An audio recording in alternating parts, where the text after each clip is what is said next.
Thank you for joining us for the 2-minute drills. I'm Aram Talegian, San Gabriel Valley Newspaper Group football writer, joined by Director of Prep Content, Vice President of everything related to prep for Digital First. I'm trying to give Freddie as many official titles as I can because that's how big time he is now. Fred J. Robledo, he needs no introduction.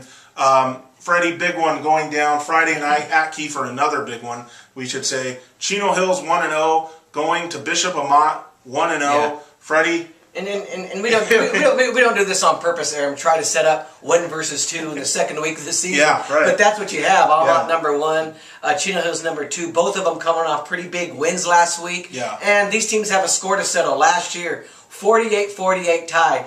You and I were in the office already writing our stories. Mike the cousin was still there because that game went on forever, and it came down to you know they were going back and forth. There were some calls down the stretch that really helped Bishop Amat. They had a chance to win the game, and they screwed up their extra point. But it is what it is. It was a thriller, and now we're coming back to Kiefer Stadium on Friday night. And I mean, you can ask for a better scenario, though. I don't think the teams this year, Aram, are as evenly matched up as they were last year. Last year, Chino Hills had a pretty good quarterback that could throw the ball around the park. I'm not sure they have that guy this year. Right, yeah, so I agree with you. I don't think this is the fifth quarter from last year's game at all. A lot has changed. Obviously, Bishop Amat has Koa Haynes back, but, you know, receivers are different, running backs are different. A lot of things are different. The location is different, which is location is obviously location is different, but there are some similarities in the fact that last year Bishop Amat was coming off the big win over Servite, right?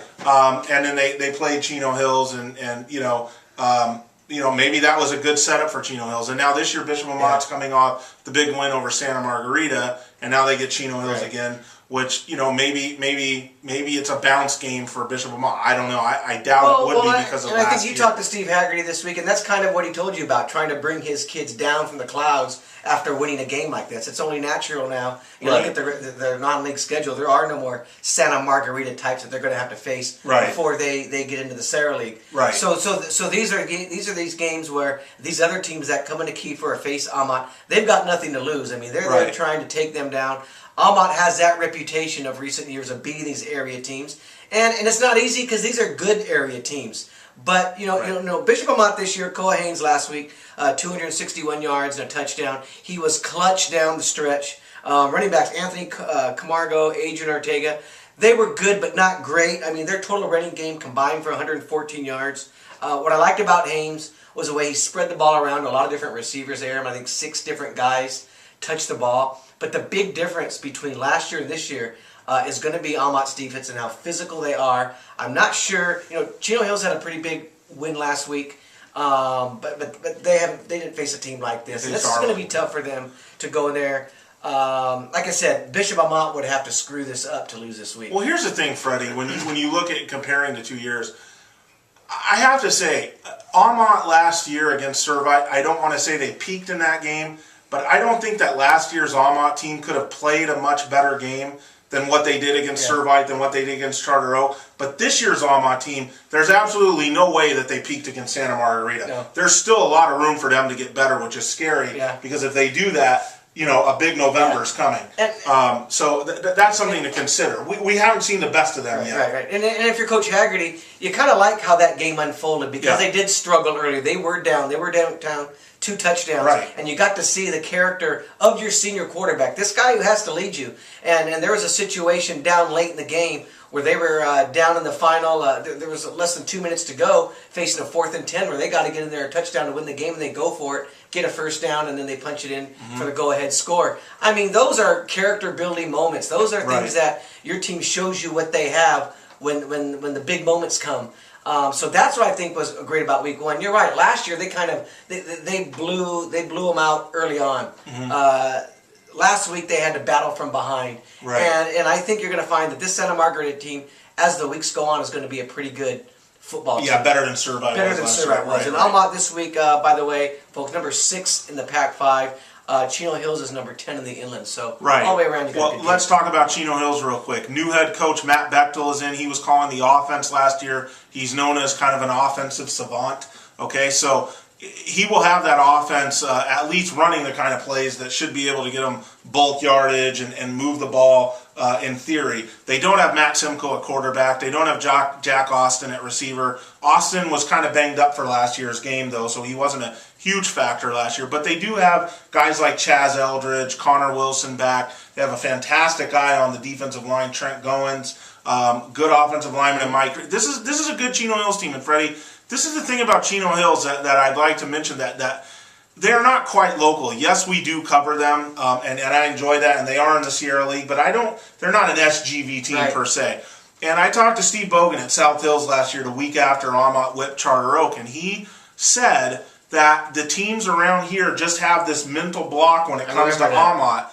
And Chino Hills doesn't have that. For whatever reason, they're better equipped to handle this kind of situation. Right, I agree. They don't have that fear or that mystique thing that bothers them. Doesn't mean they're going to win this game. Doesn't even mean they're going to be competitive. But it just means that they don't go in there fearing it. And that's why they fare better in the inland playoffs oftentimes than Charter Oak does. And they certainly didn't fear Amat last year. I mean, they're the winning teams who, they came in. Amat came into their house and they stood up to it. Because when you see these games, when Amat faces the Damians or the Charter Oaks, they put those teams away early. Yes. That seems to be the case in the last few years. No one seems to be able to take that first punch and throw a punch right back. So who knows what we're going to get on Friday. You're going to get into predictions right now. Yeah. I already said that the only non-league game I thought Amat might lose was last week. I don't think you said they would lose it. Yeah, I did. I said they would lose. They're not going to lose another non-league game the rest of the way. Okay. So I definitely have them for Chino Hills this week. So now that makes me like a hero in the fans of Amat, in Amat fans' eyes, right? And last week they're asking, and last week I'm in the press box. They're going, so why does Aram hate Bishop Amat? I go, he picked you guys this week. Are you looking at what's they? Let's get this out there once and for all. I am not a Bishop Amat hater, but I'm also not a Bishop Amat homer, okay? So you guys can all figure out where that vast gray area is and where to place me, but I'm not either of those two things. That's the point. That's the difference. So just understand that. And are you trying to call me a homer then? No. I'm just saying as far as I'm concerned, because I hear just as much as you hear that you're an Amat homer, and I don't think you are. I like to give you heat for it and whatnot, but I hear that I'm an Amat hater, and that's not true. But at the end of the day, when we argue Amat, I mean, I'm usually right on most of this stuff, and you're usually wrong, and that's just the way it shakes out when we pick these games over the years. You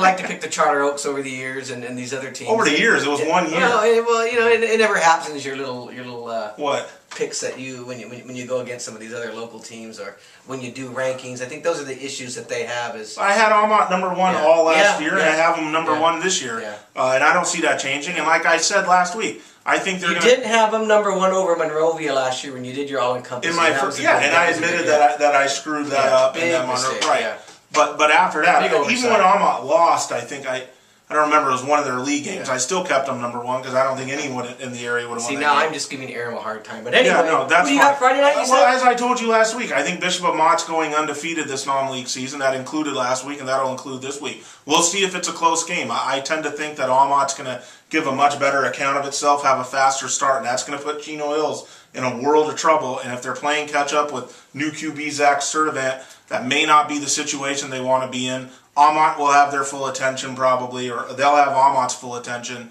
And I see Amat something like 40-something to 20-something. That's what I'm saying. I see him by 2 touchdowns. So. Okay, so we both have Amat, so Amat fans are happy, and I will be out there on Friday night, so you can cascade me with booze when I'm down on the sideline hanging out watching the game. Yeah. All right, so get out to Kiefer. We don't need to tell you that. Chino Hills, number 2. Amat, number 1 in this area. Enjoy it.